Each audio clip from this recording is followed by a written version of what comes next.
This is He Knows Everything, bringing you that heat, that fire. We keeping a foot on the whoop, digs. We keeping a foot on the whoop, digs. And like the Tibetan mass shift that I am, I'm applying what on immediate pressure. Because pressure does what? Heat versus pipes. Let's talk about it, man. Kobe's estate will not continue with Nike. Hear me? Hear me? Fucking wow.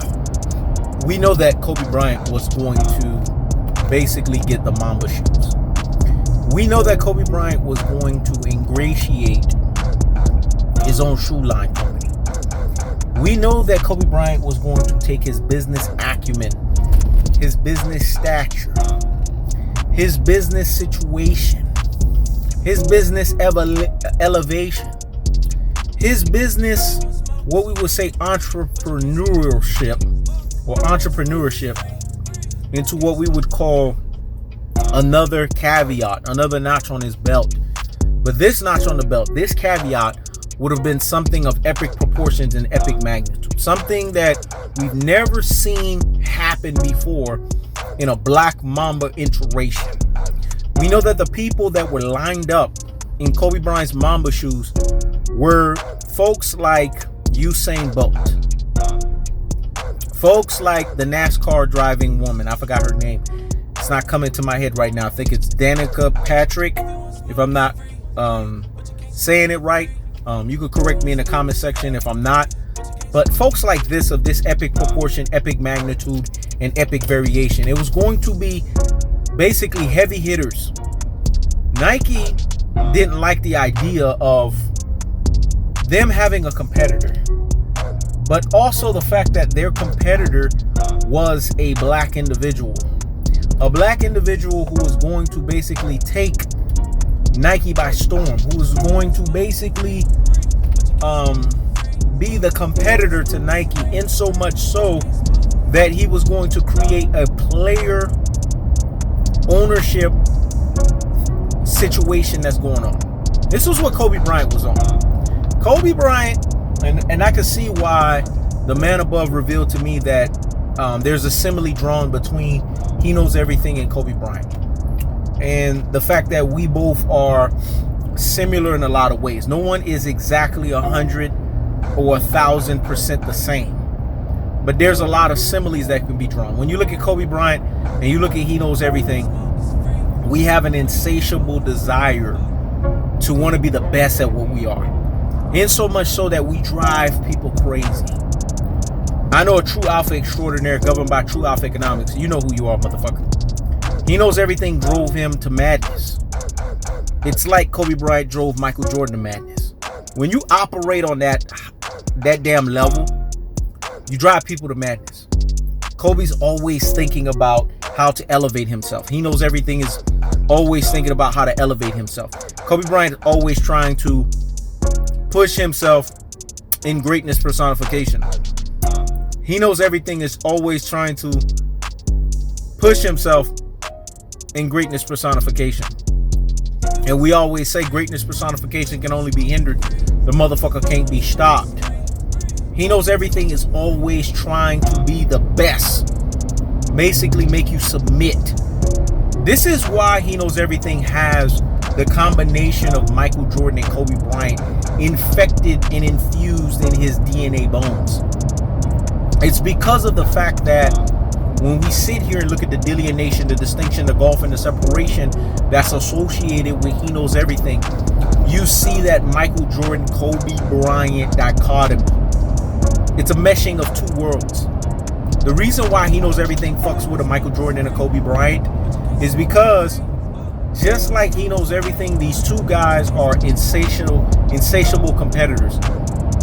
They keep the foot on your damn necks. It was interesting talking to my homeboy E-Dub the other day. And when I say I'm talking about He Knows Everything saying, formerly known as He Knows the Sport, is we keeping a foot on the whoop, dicks. We keeping a foot on the whoop, dicks. And like the Tibetan mass shift that I am, I'm applying what? Unlimited pressure. Because pressure does what? Heat versus pipes. I was listening to E-Dub, though. This is a fellow Miami cat. When we talk start talking that Miami saying. We start saying jits. We start saying get on your fucking ding, dog. We start talking, we get the dog a lot. Because that's how motherfuckers in Miami talk. Hey, look here, dog. That's how we fucking talk. And then we do that little smirk. You know what I'm saying? hey, look here, dog. That's how we fucking talk. It's our southern slang. And when we get to the damn talking and we get to the iron sharpeneth iron, because Proverbs 27 verse 17 says, iron sharpeneth iron, and a man is sharpened by the countenance of his friend. And when we get to that, getting on your fucking dean, I had to get this motherfucker on his dean the other day because he was trying to tell me, man, Luka Doncic, dog, he's dangerous. I said, E-Dub, you slipping, dog. See, this is the problem. You're not getting that he knows everything, iron sharpening iron.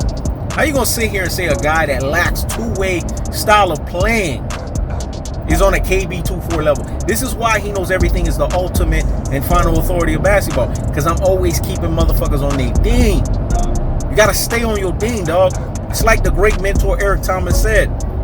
You ain't gotta get ready if you stay ready. At this level, we ain't practicing no more. You either got it or you don't.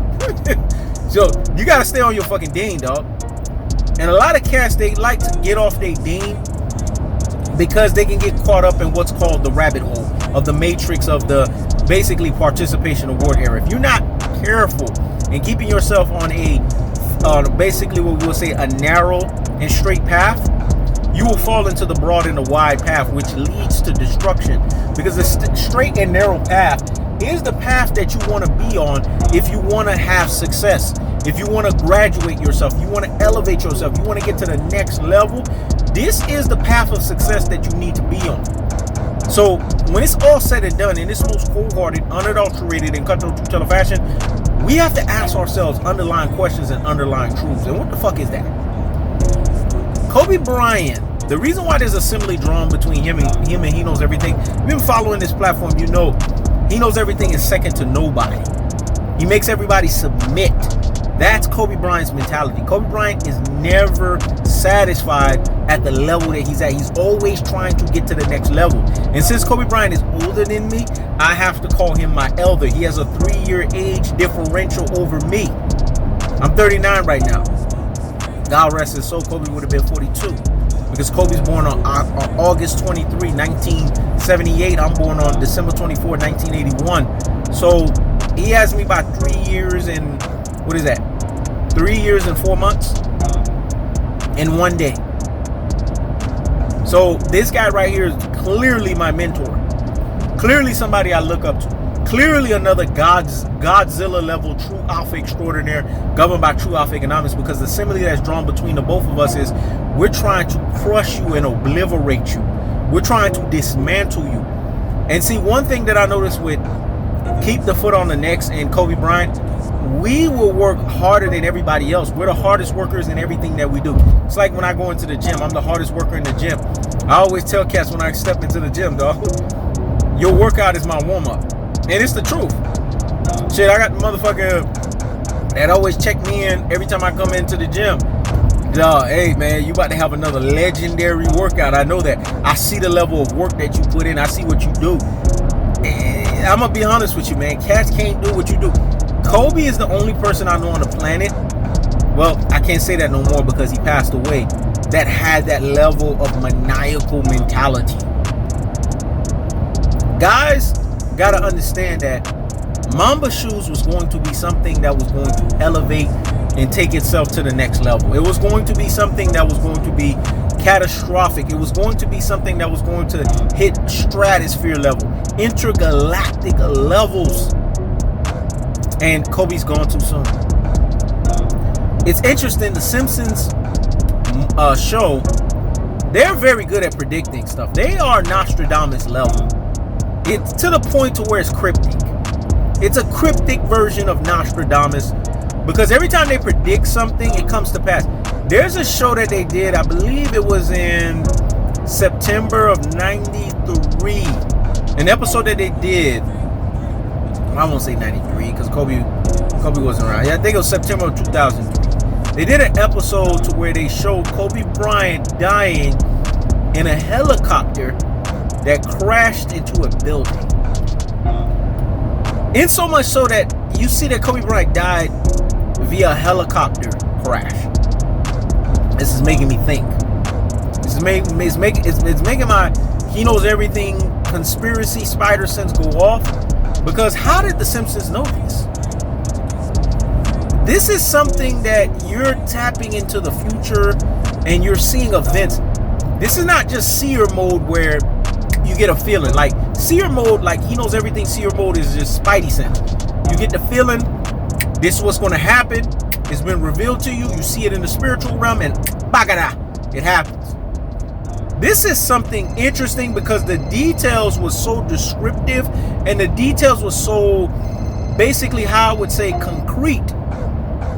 And it scared he knows everything into not scaring him in so much being afraid, but scaring him in so much of being alert that this is something of what we would call, was this something that was basically planned to execute to happen? Anyways, that's neither here nor there. I'll talk about that in another video. This is why He Knows the Sport was elevated to He Knows Everything, because now we can talk about literally every fucking thing. But the bottom line is Kobe Bryant was getting ready to change the global standards of how athletes were going to market themselves. Because Kobe Bryant believes that the best person to invest in is yourself. He's another one of those guys that self-preservation is the law of the land. And if you don't take care of yourself, who's going to take care of you? People forget how controversial and polarizing Kobe Bryant was. The most polarizing basketball player the NBA has ever seen.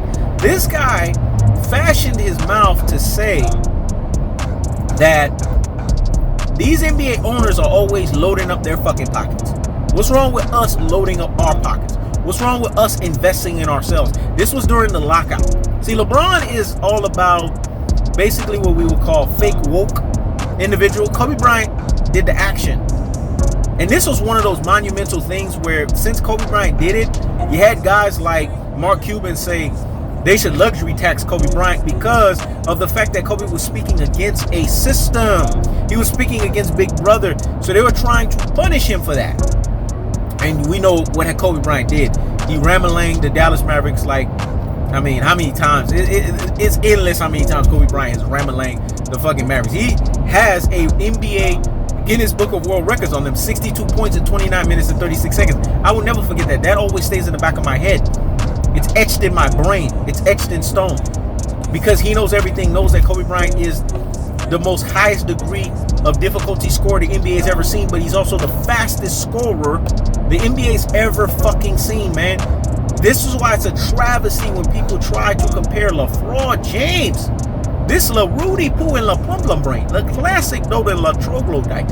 La Ultra Fanboy with the La Ultra Fanboy rhetoric with Kobe being Bryant. Slam dunk giant. When you do this, it showcases that your basketball knowledge is that of a fucking peon. It showcases that you really don't have basketball knowledge. You really don't have basketball understanding. And you don't understand basketball at the highest levels. Because those who understand it and compute it and see why Michael Jordan jumped to be the one to speak on Kobe Bean Bryant's behalf. See, people think Jordan did that because he was hating on LeBron. LeBron is not great enough for Jordan to hate on. Let He Knows Everything say that again. LeBron, LaFraud James, this guffer folk greatest finals failure of all time is not great. It's not great enough for MJ to hate on. But MJ hated on KB24. MJ basically said some shit to KB24 that you could see that clearly he knows that this guy threatened the damn throne. And he is the only one that deserves the comparison. Just like Kobe Bryant deserved the comparisons to be compared to him, he deserves the comparison to speak on Kobe Bryant's behalf and volition. He Knows Everything deserves that right too. Because He Knows Everything has paid the cost to be the boss to do that. And I would be able to speak on Kobe Bean Bryant's greatness. Personification can only be hindered. The motherfucker can't be stopped. But the bottom line is Kobe Bryant was about to shake up shoe industry as we know it. He was about to introduce basically players who have been slaves to the system of shoe companies on how they could finesse the situation. See, what you guys don't understand is shoe companies treat players like modern day slaves. especially black athletes. We see this in track and field, where when the women get pregnant, or in any genre, women get pregnant, the shoe endorsement company punishes them because to them pregnancy looks like it's basically a stoppage of work. Even though there is a such thing called maternity leave, they don't believe in that. So they basically not put them on leave. They just stop giving them royalty checks. They stop giving them checks for the fact that they're punishing them for a condition that they have naturally as women. See, this is how cryptic, this is how diabolical, and this is how nonsensical shoe companies are. They have cheated Kobe Bryant out of promoting and advertising this guy for a number of years. The Colorado situation, man, we're going to go on and on and on. I'm going to ride a little bit on this one. Instances where Kobe Bryant has found himself in precarious situations and he's been too polarizing in the NBA, where he basically checked reporters because they're asking redundant, stupid fucking questions that they already know the rabbit ass answer to. And all Kobe Bryant doing is stating the obvious, saying, you know the answer to this, so why are you asking me this question again? And of course, the back and forth with Kobe Bryant's always ethering and murking the media because he didn't toe the line to him. This is what the Mamba mentality is all about, man. You guys have to understand. This is what Tim Donaghy was talking about when he said, it's ugly, man, out here in these NBA streets. NBA, Nike, they work together, they merge together. All of these top business affiliates, top business companies, man, they work together hand in hand to try to basically dismantle the little man. Big businesses, this is what they've been doing since the beginning of time. They work together to try to cripple small businesses because they know that small business that represents the pawn in the chess game can eventually become a rook, a knight, a bishop, a queen, or a king, and they don't want that to happen, so they monopolize the situation in their favors. That's what Nike was doing until the Mamba shoes came out. And it's so interesting and so conspiracy oriented that Kobe Bryant was going to do something like this right before his death. It gives you an eerie feeling. It gives you a, was Nike in on this? Did Nike try to end this guy? We don't know. I'm not God. I'm not JESUS. I didn't get the sermon on this, so I'm not going to speak on something that I didn't get. Because see, this is how seer mode works. This is how he knows everything Nostradamus works. The man above has to unction it, meaning he has to anoint spiritual oil upon it and basically put it upon my head, anoint my head with the understanding of the 9 spiritual gifts that he is beholden to. He knows everything, and say, look here, be the mouthpiece and tell them, this is what I told you. Like he told me in clear voice, authoritative, powerful, in Alpha and the Omega, first and the last, beginning and the end. Change your name to he knows everything. And I don't want to hear no ifs, ands, or buts about it. You will change your name now. That's how he spoke to me. I didn't understand it. I wanted to question it because he knows me. I question everything. Yeah, even when it's with God. I mean, I do have my little Jacob moments where I wrestle with God. And God knows that. But in this instance, he wasn't trying to wrestle. He said, be still and know that I am God. For I will be exalted in the earth, and I will be exalted amongst the heathen. I know saying that is giving some people that have heard that right now goosebumps, because it's giving me literal goosebumps. Just saying it, uttering it, and therefore and thereby declaring it. That's what he told me. This was one of those moments where it was better to obey than to sacrifice. Like the prophet Nathan told Saul, but he was disobedient, and God had to remove the anointing upon him and give it to King David because he sacrificed and he didn't obey. Hosea 6 verse 6 talks about it too. It is better to be obedient and to serve God than to do burnt offerings. What people got to understand is, when God tells you to be still and know that I am God, when God tells you in Isaiah 55, my word will not return unto me void, he will accomplish that which it was sent out to accomplish, you have to obey. You have to bend the proverbial knee and kiss the ring while you at it. And there's no two ways around that, man, because God don't bargain that.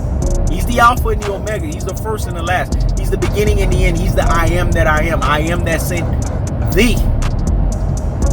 He is Jehovah Jireh. The Lord is our provider.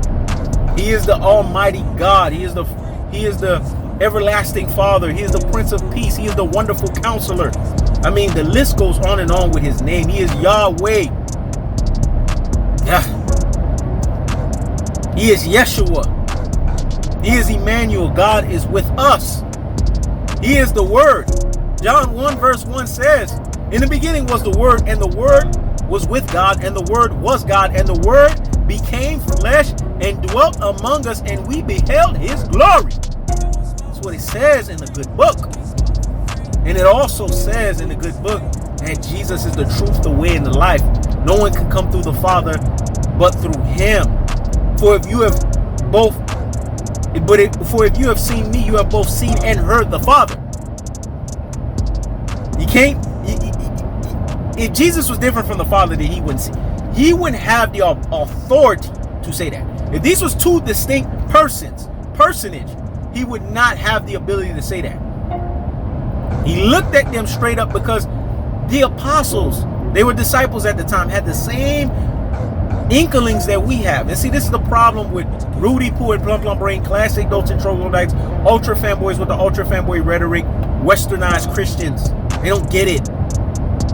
These disciples that were promoted to apostles, because to become an apostle is a promotion from a disciple. You have to first be a disciple before you can become an apostle, because it's the graduated, it's the final state, right? They were wondering because they were confused. You say the Son, the Father, the Son, but Jesus made it very clear. And Thomas, because Thomas inquired, disciple Thomas became apostle Thomas. He inquired. And Jesus told him, I am the truth, the way, and the life. No one can come through the Father but through me, but by me. For if you have seen me, you have both seen and heard the Father. Basically what he's saying is, we are one and the same. We are self-same. Self-same is biblical, old English for we are basically the same entity. There is no two. There's just us. And God works in pluralized situations. And this is what makes him omnipresent, omniscient, and omnipotent. Whew. This Holy Spirit is it's like a dove. It just came on me right now. It's telling me preach and teach. So I got to preach and teach. See, what people got to understand is God is the same God yesterday. He's the same God today and the same God forevermore. And what God is he's a Godhead.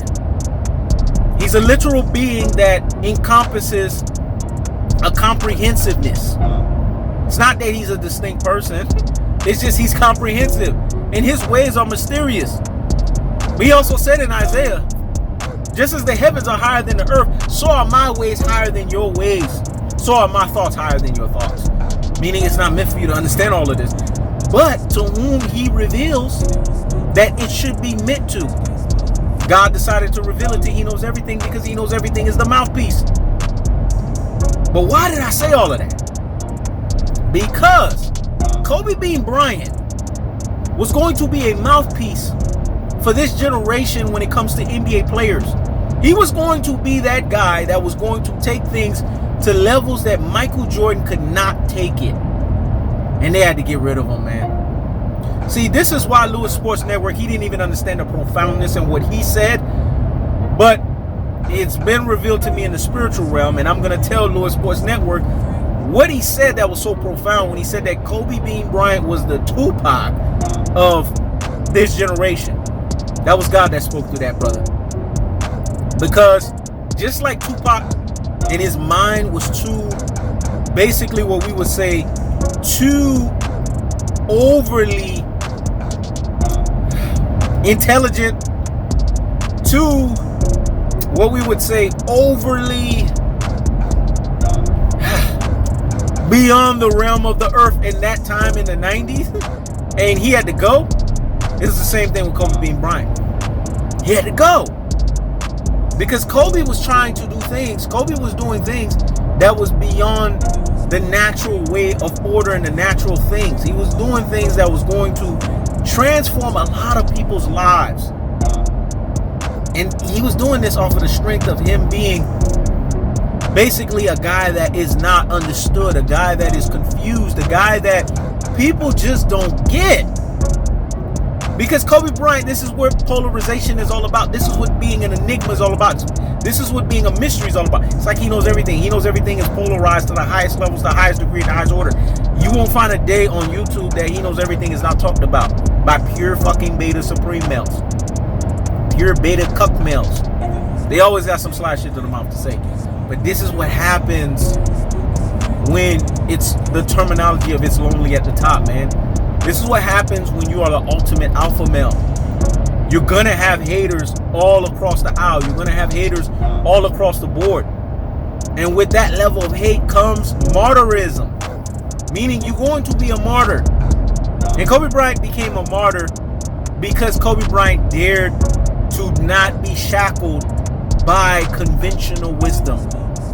He was obviously an ultimate true alpha because he cut against the grain each and every single time.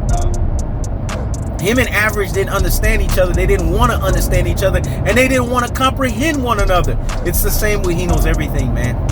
This is why I get Kobe Bryant at the highest levels. This is why I understand the full weight, the full magnitude, and the full gravity of a Kobe Bean Bryant, because we walk the same lineage path of straight and narrow. It's tough. You motherfuckers can't even begin to understand how tough that shit is. Because it takes a certain individual to walk that path. Everybody can't walk it. But the bottom line is, Kobe Bryant was about to transform some people's lives. But the problem is they wouldn't allow him to do that. So because they wouldn't allow Kobe Bryant to do that, what ended up ultimately taking place and what ended up ultimately happening is they eradicated this guy and they erased him. I'm believing that now. I'm of the mindset. Because his death and the what's surrounding it, it leaves a lot to be left to be admired. It leaves a lot to question, and it leaves a lot to say, It's just like JFK's son. This guy was going to be an intergalactic individual, man. A true alpha extraordinaire governed by true alpha economics. Greater, he was going to do whatever you think his dad did, he was going to do that 1,000 times more in abundance. But folks like that, they can't stay around long, man. They got to get rid of them. Didn't he die in a plane? Didn't they say that his plane had some kind of issue where it couldn't fly? Blah, blah, blah, blah. It had some mechanical issues. Things that make you say, Things that make you say, So I'm saddened. I'm disappointed. I'm emotional. I have a lot racing through my head because we alpha males, man, it's a small fraternity of us, especially at this Godzilla true alpha extraordinaire governed by true alpha economics. This is a one in a lifetime generational lineage to walk. There's more King Kong level true alpha extraordinaires governed by true alpha economics. You can count them on your hands. But Godzilla level, it's one of us, man. Every 1,000 miles, man. We ain't around like that. So to lose one, that shit hurt. But now I understand the full weight, the full gravity, and the full magnitude of why this happened the way it did. Because guys like Kobe Bryant, they're too real. Guys like Kobe Bryant are too polarizing. Guys like Kobe Bryant dare to be too fucking great. And because of that, guys like that are basically martyrs. Guys like that are basically guys they have to eradicate and get rid of. And the reason for that is because guys like that dare to be greatness personification can only be hindered. The motherfucker can't be stopped. Kobe Bryant, there's not going to be another one of these type of guys floating around this earth. I mean, we have a piece of him and he knows everything. But I'm talking about the way that he is 1,100%, man. You're not going to find another individual like that because the way that he was wired, it was the way that God unctioned him to be for 41 years on this planet. God rest his soul. God to be the glory. God is good all the time, and all the time God is good. But I thank God and I give God the glory that he was able to have me be able to enjoy a Kobe Bryant mentorship, a Kobe Bryant tutelage, a Kobe Bryant school mastership for 41 years. Because if Kobe wasn't around to do what Kobe Bryant did, he knows everything, wouldn't be half of the person you see in front of you. A lot of the ways that he knows everything is because of the tutelage, the school mastership, the mentorship of Kobe B. Bryant. I don't know how many times I've written down Kobe Bryant quotes whenever I felt weak in my alpha lineage. I don't know how many times. That's why I bust down and I cried immediately, man. I got all my emotions out immediately because that shit hurt. That shit sting. The fact that Kobe Bryant, a guy that I looked up to, a guy that was basically everything that I thought he would be as a basketball player, everything that he prescribed himself to be to me, everything that represented greatness personification, this guy gave me an extension after Michael Jordan, and I didn't think I was going to get that. I was feeling some type of way when Jordan was getting towards the end in 98, man. Y'all don't understand. Richie Rich can tell you this. Anybody that's been around, he knows everything, can tell you this. I was feeling some type of way. Got me feeling some type of way. MJ got me feeling some type of way. MJ got me feeling some type of way. Some type of way. I gotta ride a little bit on this one. This video is allowing me to ride. I don't think I've done a video this long because Kobe B. Bryant deserves this, man. He deserves me to pour everything out because that's what he was. He was an individual that poured everything out. He left the gas tank on E, and this is what I'm going to do in this video. Pour everything out and leave it on fucking E, man. Because when it's all said and done, you're not going to find another individual to have that makeup. This guy had 4 languages under his belt, was about to learn a 5th, Mandarin, man. You don't understand. Self-improvement with this guy was like, self-improvement was this guy's nickname. Self-improvement was this guy's middle name. Self-improvement was this guy's embodying terminology and mindset. He was all about self-improvement. This is what Kobe Bean Bryant represented. This is what Kobe Bean Bryant was, and this is what Kobe Bean Bryant stood for. And him being able to turn things around from a global iconizing standpoint, a standard bearer-izing standpoint, a trend-setting standpoint, would have done huge things for a lot of athletes because they would have found a home with them becoming basically, essentially, their own LLCs, governing their own business affairs. Basically, what Kobe Bryant was going to do was going to institute a Al Heyman mindset, like Al Heyman has in boxing, in basketball. And guys like Nike, shit. Guys like Phil Knight, shit. Motherfuckers like that. When you're a black person and you're coming in with that mindset, that Nimrod, the hunter's mindset. Have you guys ever heard of Tower of Babel?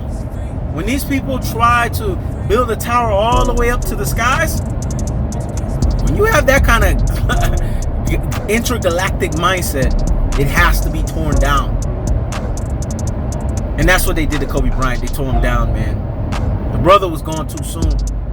But man, whenever I feel waned, whenever I feel drained, because this world is filled with 99% of pure fucking beta supreme delusion, man, I turn to Kobe Bean Bryant. What do you got to say? I turn to MJ23, Michael Jordan. What do you got to say? I listen to their insatiable appetite to always want to keep the foot on the what? On the dicks.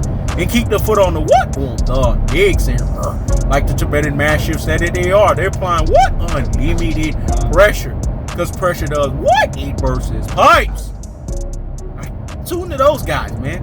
And then it gives me a remotivation. Or I just open up the good book and listen to the ultimate alpha and the omega, man. And I get it instantaneous. Because when it's all said and done, Kobe Bryant was about to bring something that you guys can't even begin to comprehend in your little peon brains what this guy was going to do. This is why it's a disrespect to talk against this guy's legacy. It's a disrespect to talk against this guy's greatness personification. It's a disrespect to talk against what this guy was going to be as a basketball player, because you just didn't simply fucking understand.